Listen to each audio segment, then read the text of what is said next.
beneficiary at home. So we're here at the Willard project. So this is gonna be the last walkthrough before you see the final product, but come with me.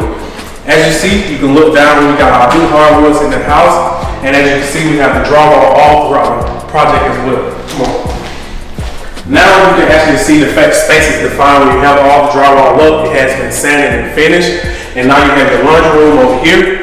And then we're going to take a look. We're going to go master, secondary bedroom, office. Come on.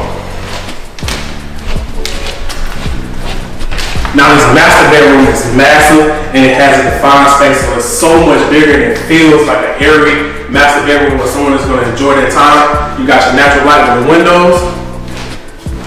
You take a sneak peek in here. In the bathroom, you got your space for your double vanity, your toilet, and look at that massive shower in there.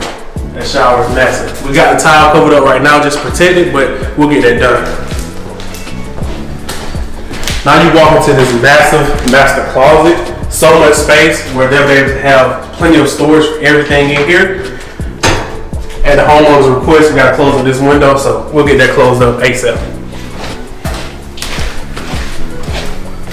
Little feature that I like to add into your rooms is you have those two can lights at the front, so they'll shine right over that TV wall, and then you have that little bump out in the corner that'll give you extra storage in the house as well. A little tip, so you have a separate island. Here you'll have your connections for your plumbing that'll come down for the island itself to have the sink and the plumbing. So you'll be able to have that space to be able to go from your stove to your island and to be able to do your dishes, you'll be able to do the cooking and just have that functionality that you need inside of the house.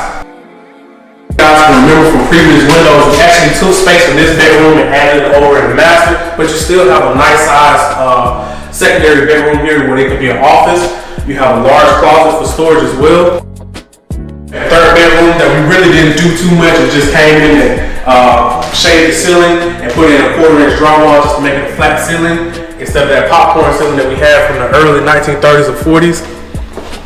You have your storage closet here. And then once you guys see the final product, I'm going to do something special with the fireplace.